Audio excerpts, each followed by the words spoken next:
Okay, so a couple of people have asked me about fitting the LED headlights onto a Thunderbird 1600 and replacing the stock headlights. So very, very simple to do. It takes literally 5 minutes to do. For those of you who are a little bit unsure about it, I'll show you exactly what I did. To remove the actual the headlight itself, you've got two Phillips screws either side here. So once you unscrew those, the front section, with a little rattle, okay, will actually just come straight off. And you've got a whole load of cables inside here, a lot of which I don't really understand what they do. But it's very, very simple to remove the headlight. If I take these off here, and you can see very, very simply, there's 3 connectors, okay. We've got these 2 here, single ones, and then we've got the standard 3-pin connector that you find on most headlights. And that's the headlight unit itself. What you've got inside here now are you have these clips, which you see there. These are very, very simple to remove. All you do is just simply push down on one side, okay. He says confidently, push down, and the other side comes loose, and then the clip just comes out, and that's what the clip looks like.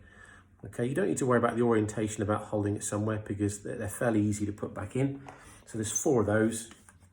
So you can just remove these clips.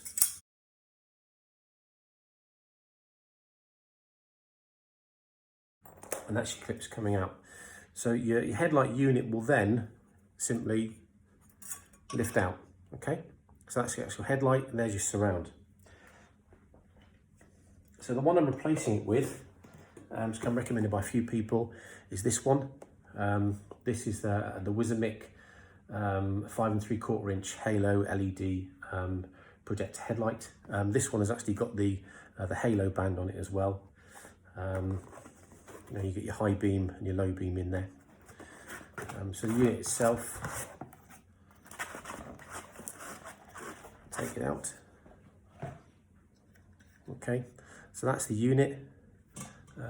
You've got the main lights there, and these are the high beam lights. And this halo light you can have set to stay on all the time, which is great. In the back, what you've got here is you've got the standard 3-pin, and you've got these 2 cables here which are joined together, if you can see them there. So these 2 are joined together. There's a little tag on here which tells you to keep them joined.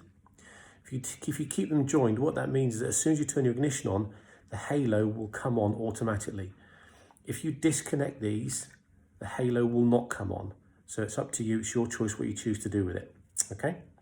So to put this in, there's some really important things to bear in mind here. Inside, okay, you see it, you've got this tab, okay? This tab here. Now, you're gonna need to do a little bit of adapting here, okay? This tab needs to be bent up a little bit to accept the new headlight. Okay, so what I'd recommend is to take a little bit of time to do this because you may want to change it back if you don't like it.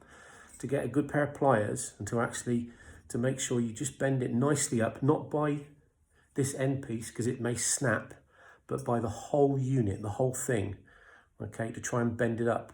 It doesn't need to go up too much, probably about 10 mil to accept the new light. I haven't got a pair of pliers, hang on.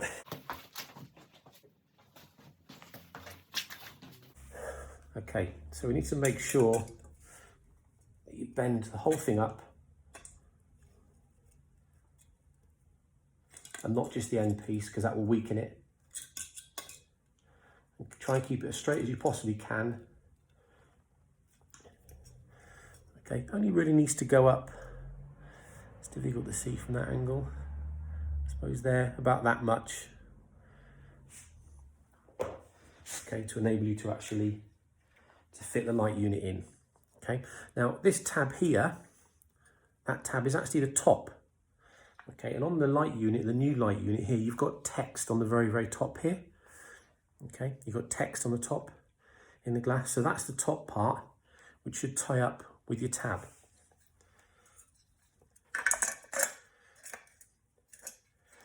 So we go from the inside out, okay, and just rotate it. So the orientation is just about right. Okay, you can adjust it a little bit more if you want. So on the inside, it's all sat in like that. Okay, On the inside of the new light unit, there is a small square tab at the top there. And if you can see, if I take it out, you can probably see it. Okay, you've got the small square tab just there.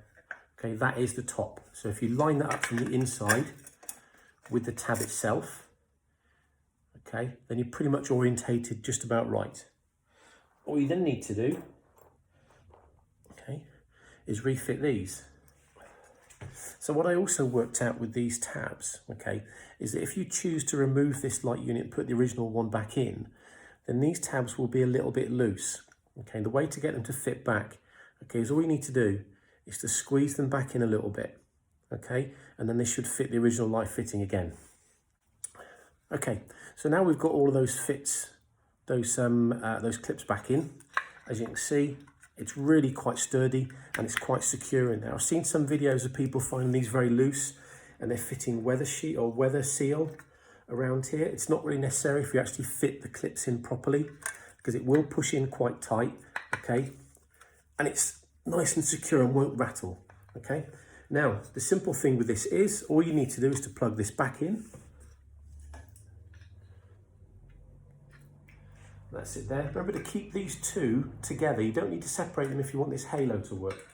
Okay. Put your light unit back in. Rotate it to the right position because your screw fitting should actually sit in nicely. Okay. And then put your screws back in and your light's ready. As you can see there, I know it's a bit of flicker in there, but had to adjust it so you can actually see the lights. So that's the ones that come on with the halo. When we go high beam, it's those two at the bottom that come on. Okay, so I've got my spotlights on there. So that's the two there, high beam down the bottom, low beam at the top. High beam bottom, low beam top. So they are very, very effective during the day, certainly. However, my experience has actually shown that during night time they do create a bit of a dead spot as far as casting the light forward is concerned. It may take some adjusting. What I found actually is when I have my spotlights on here, it fills in that dead spot. But without them, I certainly consider that certainly with this particular light unit, it makes driving at night quite hazardous, strangely enough. Okay, thanks for watching.